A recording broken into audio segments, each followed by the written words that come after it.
think we probably ought to move these. I'm liable to get hungry.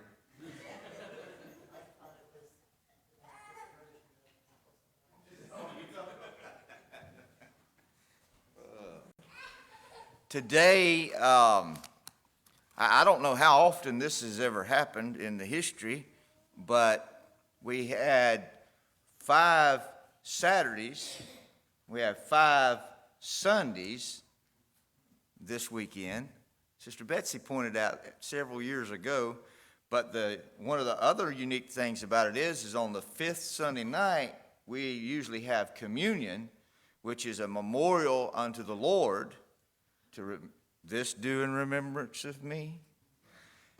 And Monday is Memorial Day for our soldiers. I don't know, I just look at things like that when they all kind of come together, and I just take a special note of it.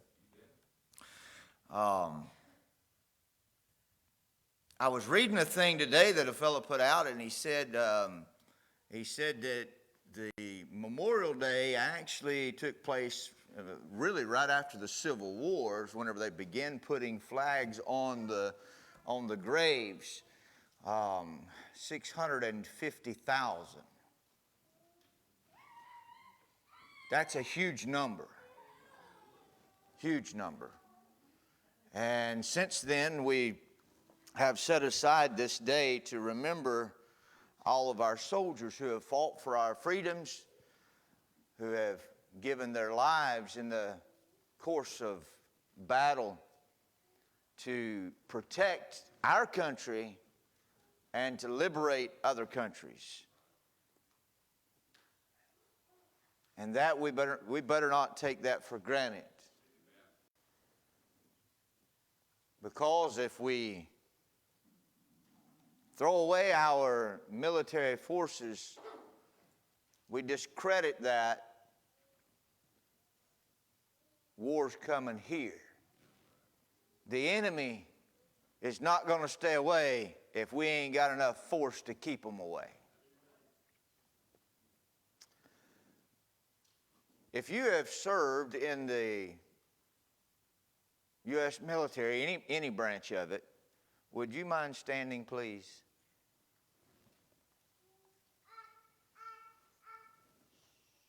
Amen. Look around at these ones. Thank you all for your service. Thank you very much.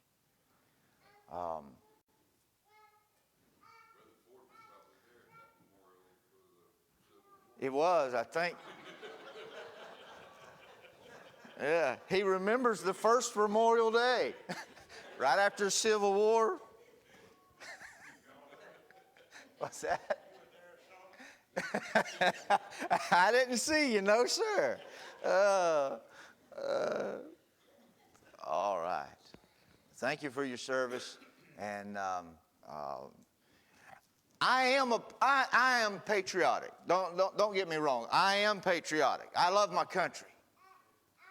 And I learned from a long time ago, from a little child, it was taught to me that whenever the flag is raised, you stand to attention there and you show great respect to that. I know there's a lot of those who are claiming Christianity and said you can't be a Christian and patriotic at the same time. I completely disagree. As a matter of fact, I believe in order to be a Christian, we're going to have to be patriotic toward freedom and toward the things that flag stands for. I also, this business, I'm just going to go ahead and we're just going to get right down where we live, all right? This business about kneeling instead of standing and showing respect to the flag, and let me tell you, what I believe they need to do is, number one, fire them. And then number two, if they're going to spread this insurrection, I'm going to call it, then they need to bring some sort of legal action against them. And you say, preacher, now you're going just a little bit too far there and all. The reason I say that is because what they are doing is fighting against what our actual Constitution tells us to do and gives us the liberty to do. Soldiers, they take a vow. I was not in that military, but everyone that I've ever talked to talks about that. When you enter into law enforcement, they take a very similar vow.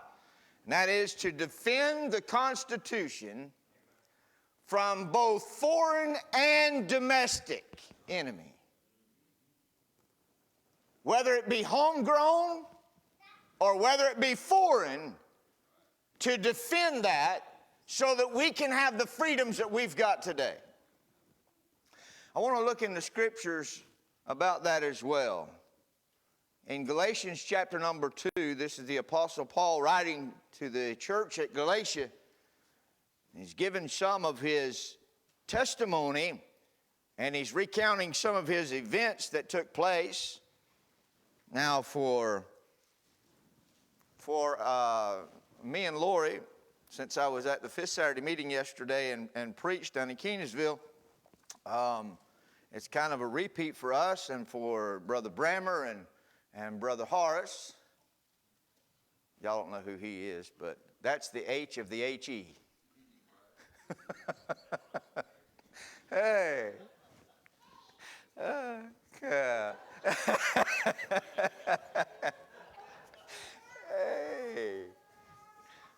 So it'll be a repeat for them. They've already heard part of this, but like I've told you before, when I preach a message and I'm in the scriptures, and I won't preach it exactly the same as far as the different emphasis. I may emphasize something a little different here. But anyhow, we're going to look at the book of Galatians chapter number 2, and I'll just go ahead and read to you.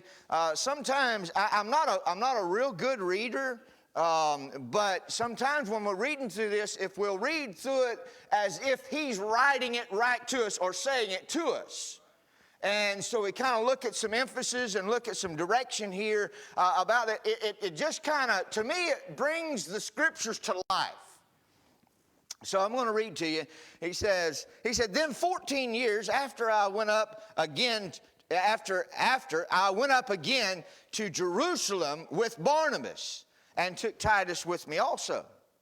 And I went up by revelation and communicated unto them that gospel which I preached among the Gentiles. But privately to them which were of reputation, lest by any means I should run or had run in vain. But neither Titus, who was with me, being a Greek, was compelled to be circumcised. And that because of false brethren unawares brought in, who came in privately to spy out our liberty, which we have in Jesus Christ, that they might bring us into bondage.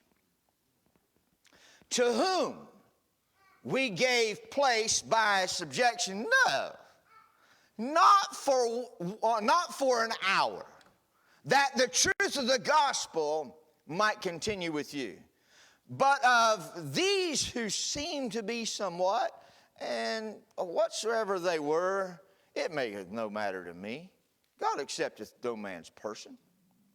But of these who seem to be somewhat, for they who seem to be somewhat in conference added nothing to me.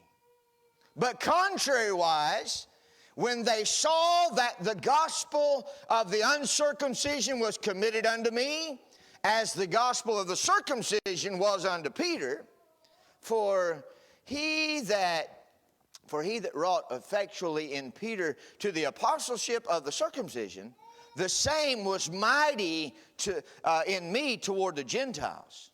And when James, Cephas, which is Peter, and John, who seemed to be pillars, perceived the gospel or the grace that was given unto me, they gave to me and Barnabas the right hands of fellowship, that we should go unto the heathen and they unto the circumcision.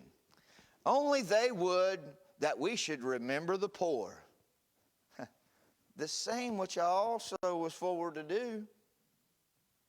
But when Peter was come to Antioch, I withstood him to the face, because he was to blame. For before Peter came from James, he did eat with the Gentiles. But when they were come, he withdrew and separated himself, fearing them which were of the circumcision. And the other Jews dissembled likewise with him, insomuch that Barnabas also was carried away with their dissimulation. But when I saw that they walked not uprightly according to the truth of the gospel, I said unto Peter before them all, if thou, being a Jew, livest after the manner of the Gentiles, and not as do the Jews, why compellest thou the Gentiles to live as do the Jews?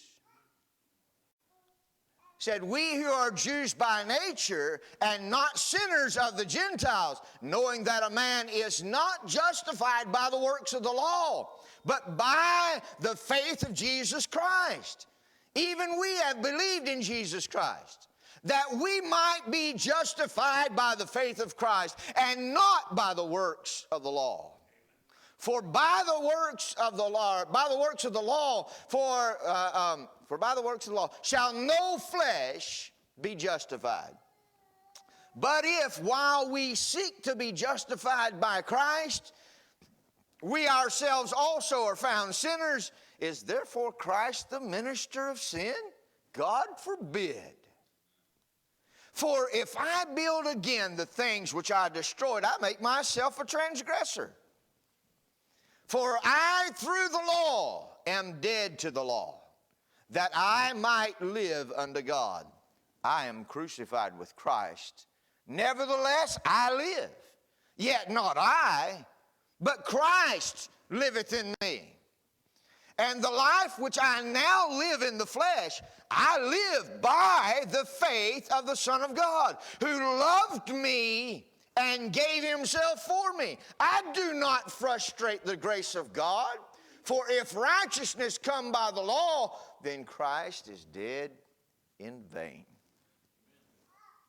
In looking at this, we're going to just kind of go down through here and look at several things, and then I want to get toward the end of this is really where my message is the body of the message. Yesterday, I had a problem because I dwelt mostly on the upper part, and the latter part where I really needed to get to, I kind of just was able to brief over that and not spend much time. Nevertheless, what we find is we find in the first verse and the verse number 6 also, we find them in a conference. They've got this conference, they've got this meeting where they're eating together and so forth. And the problem is that we've got this one that is patriotic to his country. I mean, he's got a camaraderie around his people. I mean, this is my folk. I mean, have you ever grew up and said, these are my folk? And I mean, there's a problem, and here I want to address that problem, and that is that when we have that these are my folk, I mean, we have a tendency to look over things. We have a tendency not to call them out whenever they're wrong. We have a tendency, because they fit our likes and desires, that we'll accept them and we will be more tolerant to them, but we will not be tolerant to somebody who ain't in our camp. Y'all getting this? I mean, we're trying to get the picture here. Y'all believe Peter was patriotic? Matter of fact, Peter was so patriotic that Peter was kind of a roughneck. I mean, he might have been called a redneck if he'd have been born here. You know? I mean, he might have been. This is the one, by the way, that was he was quick to jump. Y'all ever met them ones, you know, that, I mean, they just quick to jump. Hey, talk about a fight? Yeah, where is it? Let's go. I mean, they're always ready to fight. You know what I found out in school is that those ones who were always willing to fight were usually the ones that was always getting their butt beat. And then there's ones that are kind of reserved back there, and they're kind of holding their peace and everything. It's like, I don't think I'd mess with them. Sometimes bluff is good. I've lived my whole life bluffing my way through.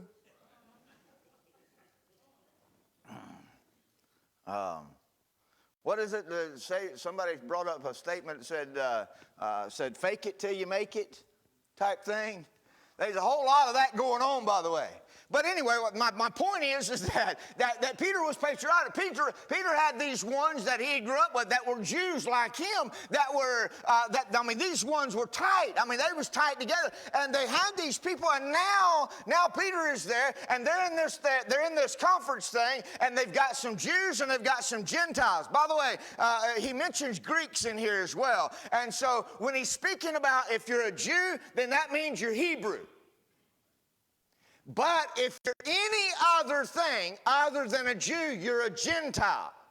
When he mentions the Greeks, he's mentioning a specific Gentile into that particular group of people that were Greeks. We are American Gentiles. And more specifically, we're cracker Gentiles.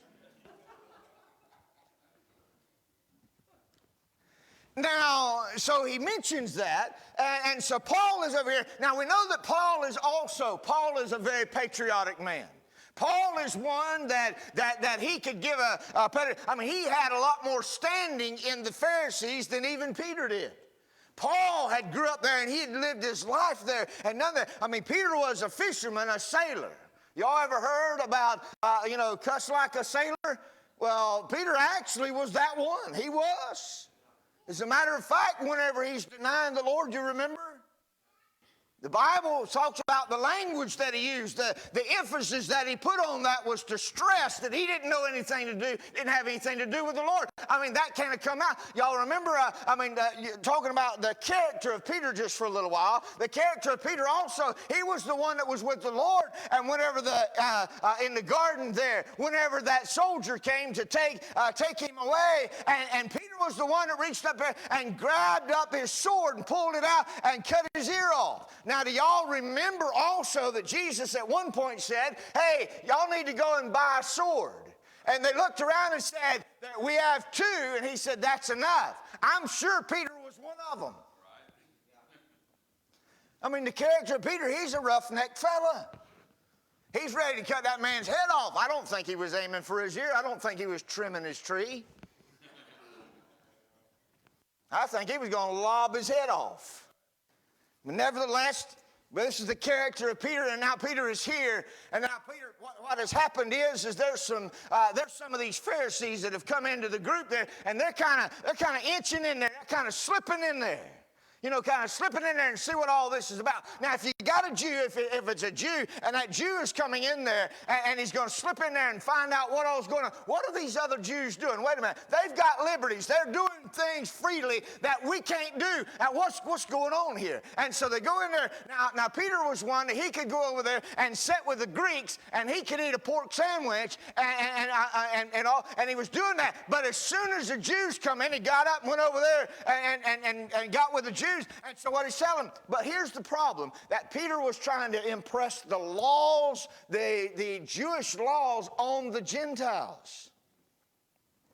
What he was trying to do is make them like Peter. Wasn't it Peter the one that said nothing unclean has ever come in my mouth? He's like, I ain't never touched the carcass of no pork, no squealy.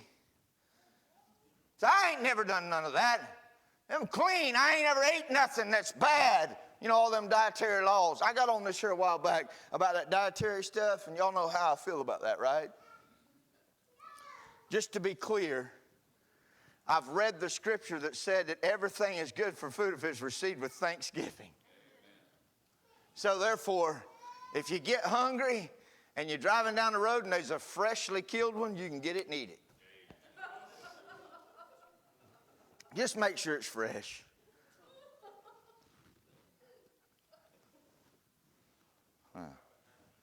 Bananas are still not bad. They're still not good. They're bad. Bananas are always going to be bad. You know what's really going to be bad is when I get to heaven and the Lord says, here, eat this fruit. And it's a banana. And I'm going to love it. But not until. So now what we've got is we've got this conference, we've got these ones, they're slipping in there, and they're trying to figure this thing out. Peter's over here, and Peter's got them. I mean, he's patriotic, he's very nationalized, and he's got the laws of God, and he's trying to press these laws on them. And even the Pharisees even get to a point where they're like, wait a minute, said a Gentile can't be saved. They can't be saved until they're circumcised. I mean, they've got to follow these things right here to every T. And so Peter's over here doing this, and so Paul comes up and he's communicating at this conference with them, and he's telling them what he's been telling the Gentiles. The message that he's been preaching to the Gentiles, he's now telling them. And now we've got Peter, and we've got James, and we've got John, and all of them are listening to the message that Paul has said, this is what I've been telling the Gentiles, and now they agree about this gospel of Jesus Christ. They agree that yes, that's the message we're preaching and so forth. But the problem is that he begins to be two-faced about it. It depends on what camp he's in. I'm going to be honest with you.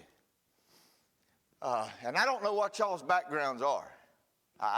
Not all of them. I mean, so know some of you. I don't know all of you. But there ain't no way that I can believe this book and believe the teachings that are going on in this church and leave this church and go be happy at a Catholic church. There ain't no way. If one man said it like this, one preacher was talking to another one and said, we've lost a lot of people, in the Baptist church here. We've lost a lot of them to the Mormons and to the Catholics and to the Jehovah's Witnesses in their town. And the other preacher responded and says, you ain't lost them, you ain't never had them. Because if you ever had them in the truth, they would stick with the truth. Why would we go and follow a lie whenever we got the truth? The preacher, you're sure harsh against them. You know why? It's because of the same thing that Paul had to do with Peter right here. Because they was in conference, and then he communicated the gospel. They agreed that, yeah, that is the gospel. The circumcision come out and said, you got to be circumcised, and you got to follow these laws and so forth like that. Then there was a conflict there. There's a conflict. Obviously, there's a conflict between the law and grace. There's a conflict between the will of man and the will of God. There's a conflict between a lie and the truth. Now, what are we going to do with that? Paul's in a pretty bad situation. He's writing to the Galatians, and he's telling them, he said, I was put in a bad position there. The position is that Peter is the older one, and Paul being the very youngest one of all of them. He's way down there on the bottom there as far as seniority, and it is out of respect. It is disrespectful for Paul to rebuke an elder, especially in public. It would not be proper for him to do that. But he was put in a bad situation because now Peter is over here, and what happens is that he gets caught up whenever these ones of reputation come in, whenever these ones of hierarchy come in, and Peter then jumps up, and he won't eat with the Gentiles there, and he goes to eat with the Jews there, and acting like a Jew, whenever he was all along, he was taking the Jewish laws to the Gentiles and trying to make them like the Jews, and then Peter was preaching that, hey, that these things are wrong, and we need to have the liberty that the Gentiles have, and he's being a Jew. It's confusing, isn't it? It's like, man, you're making my head spin here. And so now what we've got is we've got this conflict, and then we've got the confrontation. He confronts him in verses 8 and 9. Paul confronted him right publicly. There's a time, by the way, one of the reasons was, y'all ever heard about whenever the big tree falls in the forest? No, I'm not talking about if nobody's around, does it make a sound? No, I'm not talking about that. When the big trees fall in the forest, guess what happens? It breaks the little ones. And Peter And all of this had been going on, and the Jews dissimulated with them. And you know who was caught up in that? A fellow by the name of Barnabas, a good man, a man that was an encourager, a man that was a peacemaker, a man that was a godly man that wanted the truth, a man that wanted to help others come to that truth. A man that through his entire life in the Scriptures, we find him being diligent in the Scriptures. But here we find him that he got caught away with this fall. He got caught away in it, and he got wrapped up in it and carried away, the Bible tells us, in this. So Paul confronts Peter publicly, right there in the middle of everybody. And he points out his question. Paul's not rude with it, by the way. You'll notice in other places when he writes to the Corinthian church, his language is extremely strong. But in this, you'll know he just goes to the facts. He just presents the facts. He's public. He's rebuking a brother publicly. He knows Peter's his brother in Christ. But he knows also that Peter he's flopping a little bit here. He's not settled. And so he rebukes him there publicly. And he calls him out and he asks him the question publicly and making him answer these questions about this thing. He said, wait a minute. He said, if we're going to build back that which we destroyed, listen, are we dead in Christ or are we not dead in Christ? Are we bound to the law? And he said, and by the way, Paul never said that the law was not good. In another passage, he said the law is holy. He said the law is righteous. The law is good. It wasn't that he was saying the law wasn't good. What wasn't good is that Peter preaching over here out of one side of his mouth that the grace of God and Christ coming to fulfill the law and fulfill everything for us and paying that sin debt that we could not pay. And then in this mouth over here saying, oh, by the way, you got to be circumcised. You got to hold to this law, this dietary law, this ceremonial laws and so forth like that. And he's like, wait a minute. Wait a minute. Either it's by grace, either salvation is by grace or it's by law, but it's never by both. And we find in the Scriptures that it can't be by law. You say, what about the Old Testament? What about it? All the way through, we find faith riddled all the way through there. Somebody said, well, it used to be. See, Brother Steve mentioned this morning, talking about the Old Testament and New Testament, and I've heard people say, the same thing he mentioned, that, well, we don't need the Old Testament because we're a New Testament church. And I say to myself, and there's several things about that I say. One of them is that, yes, we're a New Testament church, but we need to see what the Old Testament church was like. You say, there wasn't no church in the Old Testament. The book of Hebrews tells us there was. Tells us that whenever they gathered them out, when God gathered them out of Egypt into the wilderness, he called them the church in the wilderness. And there's heathens in that church. So don't think there ain't going to be no heathens in this one. Not only that, but the Old and New Testament, see, the New Testament is concealed in the Old. But the Old Testament is actually revealed in the New. So we got mysteries in the Old Testament, the prophets and so forth like that, and the laws and things. We got the mysteries over there that have been revealed. God revealed them in Jesus Christ. And the Apostle Paul, we've got kind of like Old Testament Peter and New Testament Paul standing here at odds with one another. And one of them trying to hang on to the law and grab on to grace. And the other one is dead to the law and is alive in grace. And so while they're in that confrontation there,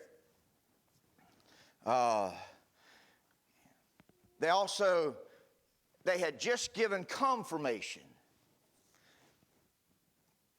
Peter, James, and John had just gave confirmation to Paul and Barnabas that their message was good, and that what they want to do is they gave them the right hand of that fellowship. They gave them the right hand, and they approved of them. And then they said, hey, I think it'd be a good idea for y'all, for you two to go to the Gentiles, and y'all take the message over here, and we'll go back to the Jews, and we'll take it over here. But Peter had to flex his muscles a little bit. Peter wasn't satisfied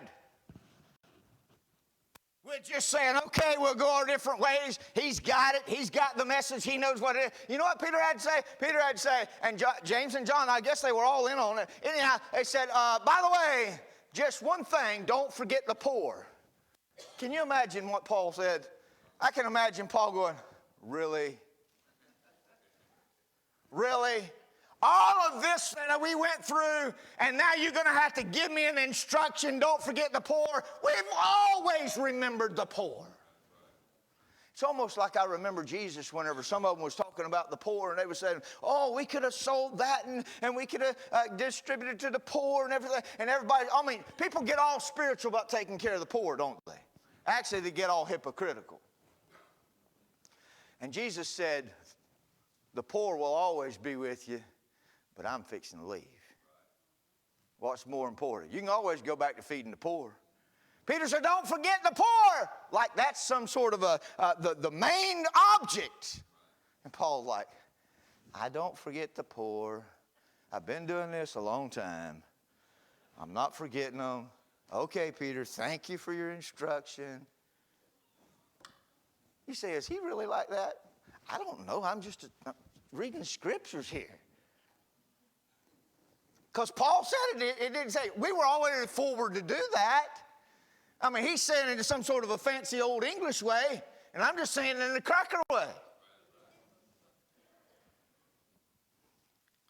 So then what we do is we get on down, and then there's these dudes. And they come in. Now Paul made an acknowledgement about something. He said, whenever you talk to these ones that are of high reputation, sometimes you have to talk to them privately. Because you can't communicate the gospel to them if you insult them right away out there publicly. You know why? Because they're puffed up in pride and they can't see it. And so if you break their pride, he broke Peter, but he broke Peter because Peter needed to be brought down a notch or two. But he knew that he had to handle these other ones out there in order to be able to communicate the gospel to them. He had to do this privately. Now, Paul and Peter both have done these things, but both of them done them on a different pretense. So now Paul, he has met these ones. I'm doing the same thing I did yesterday. Paul has confronted this one. He's confronted these other ones. But then there's this one in the 13th verse. And the other Jews dissembled likewise with him, insomuch that Barnabas also was carried away with their dissimulation. But in the verse number 14, but when I saw that they walked not uprightly according to the truth of the gospel, I said unto Peter before them all, if thou being a Jew livest after the manner of Gentiles, if you're a Jew and you're living like a Gentile, and not as do the Jews, why compellest thou the Gentiles to live as do the Jews? If you can leave the Jewish life, go over and make your life with the Gentiles. The Apostle Paul said this. We preached this not too long ago, and the Apostle Paul said that I am made all things unto all men, that I might by all means save some. And we preached on that for a while, on what the Apostle Paul was talking about. Throughout all of that, Apostle Paul never compromised the truth. What happened here is Peter was compromising the truth to blend in. And Peter was wrong. And Paul confronted him on it. They get it corrected. And then he was able also to correct Barnabas and win him back. Now, in all of this, then they give him the commission. So now he's got the commission to go to the heathen. I mean, can y'all imagine that? Us all gathering up, and we got these two men, and we got these two men, we got these three, and we got these two, and we're saying, all right, we're going to divide them up. We got this one, that he's a little, he's a little in your face type thing. We got this other one, he's a little flighty. And so we got them up there, and they're saying, okay, well, we're going to go back to the ones that we like better than them, other ones. And you go out there to the heathens. By the way, that's what they call Gentiles. Jesus even referred to Gentiles as dogs. Oh, yeah. Some of y'all are looking at me like, what? Refer to us as dogs? Y'all remember the woman, and she's talking about that, about the crumbs from the table, and she didn't deny. Now, when we get down to this 20th verse,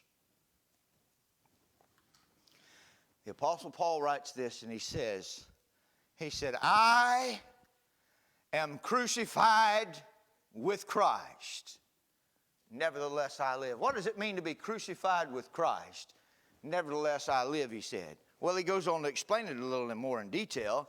He said, yet not I, it's not I that live. He said, but Christ liveth in me.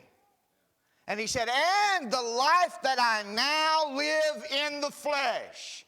This business about being saved, and it's only a spiritual thing, and it's only whenever we die. Listen, the Apostle Paul breaks that all to pieces right here when he says, the life that I now live, I live by the faith of the Lord Jesus Christ, or Jesus Christ. He lives this by the faith of the Son of God. He said, and this Son of God is the one who loved me and has given himself for me. The Apostle Paul said, I'm going to live in the one and by the one who gave himself for me because he loved me so.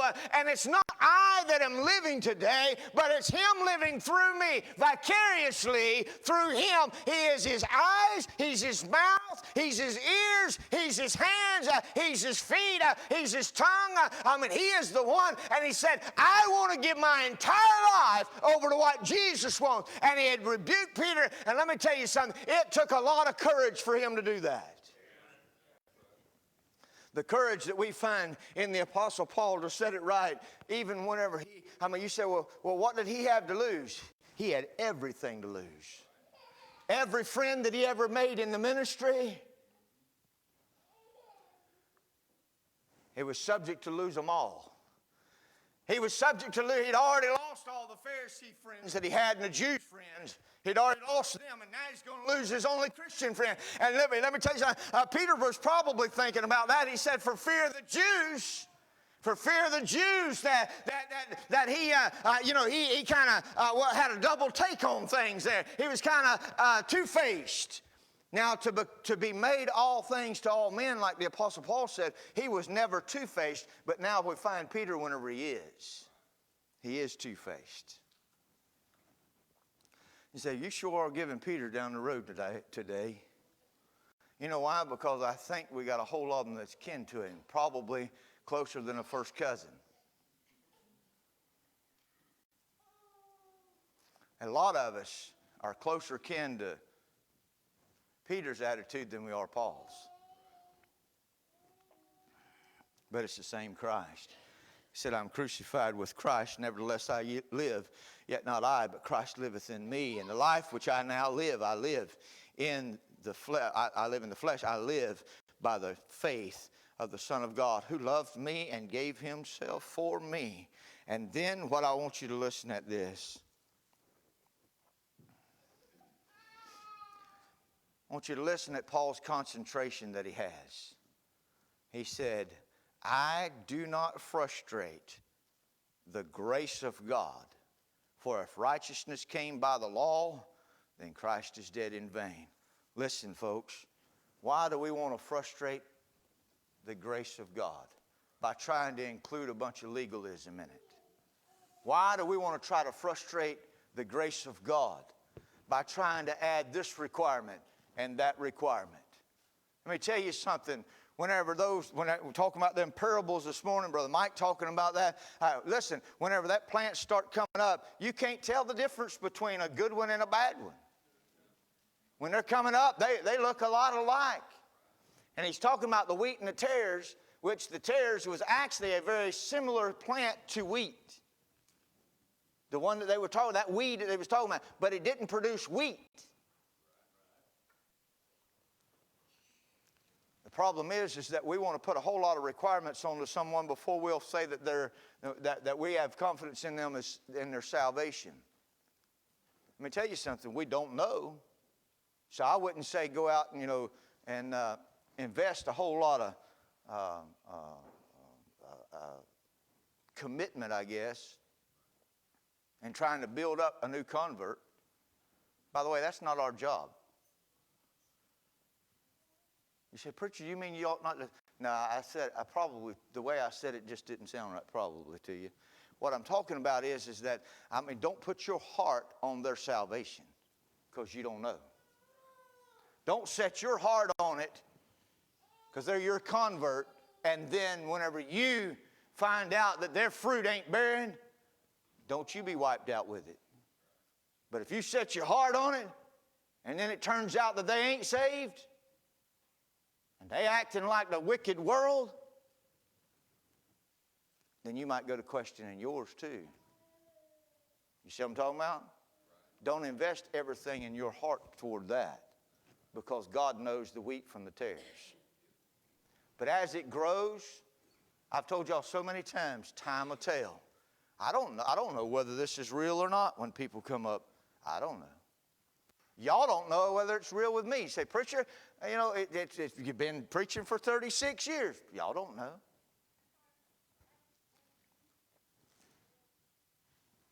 Do you? Do you?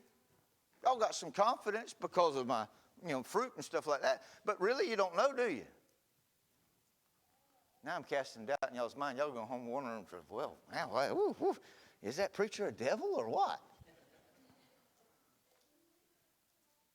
I don't know you either. But God said, let the wheat and the tare grow together until the time of harvest.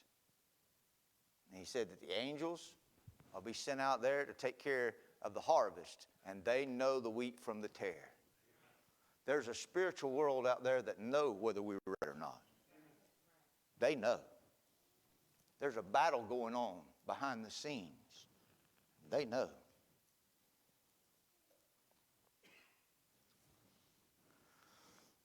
But why would we want to frustrate the grace of God with all kinds of other requirements that would end up being legalism and not grace at all?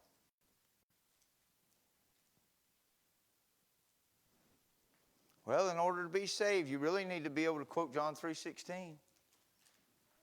Well, what if they don't even know there is a John 3:16? Say, well, in order to be saved, well, you need to be able to recite the 10 Commandments. Did y'all hear the preacher there, Brother Matt Spencer, Wednesday night when he preached? Y'all remember his illustration about the 10 Commandments? Some of y'all wasn't here, so y'all done missed it. Now I'm going to have to give it to you. But he said, take a balloon, blow it up, and write the 10 Commandments on it, all over. Write the 10 Commandments on it. He said, and then take a pen, and the one that you break, or that you have broke, stick a pin in it. He said, then what happens? All of them are gone. They all broke. I thought that was a pretty good illustration. Really did. So we're going to put that on there. What we cannot keep, we're going to put it on them to keep? That's a Pharisee that does that. And would not lift one finger to help them out at all.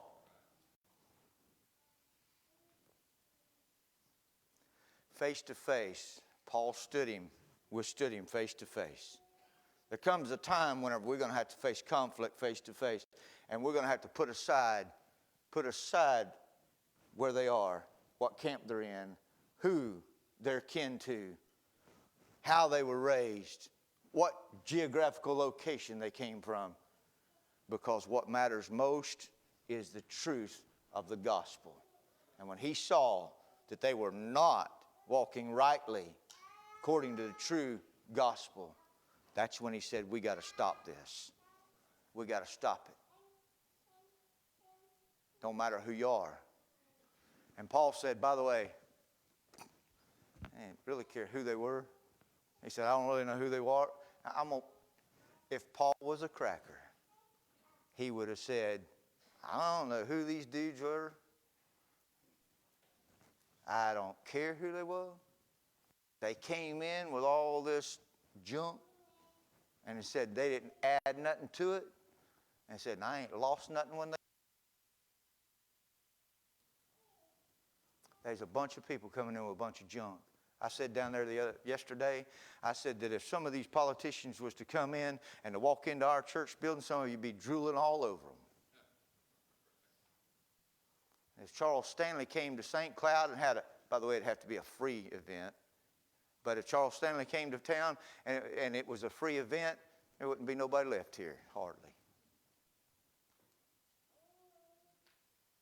Paul said, I don't know who they are, don't care.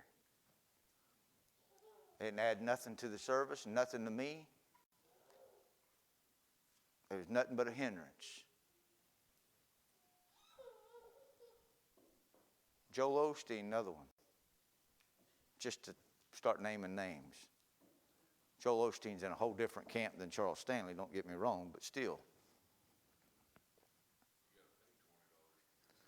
Yeah, pay $20 to go see Joel Osteen? Ain't no way. I'd rather go to Fat Boys and get a hamburger. All right, stand with me this morning. Song leader, come.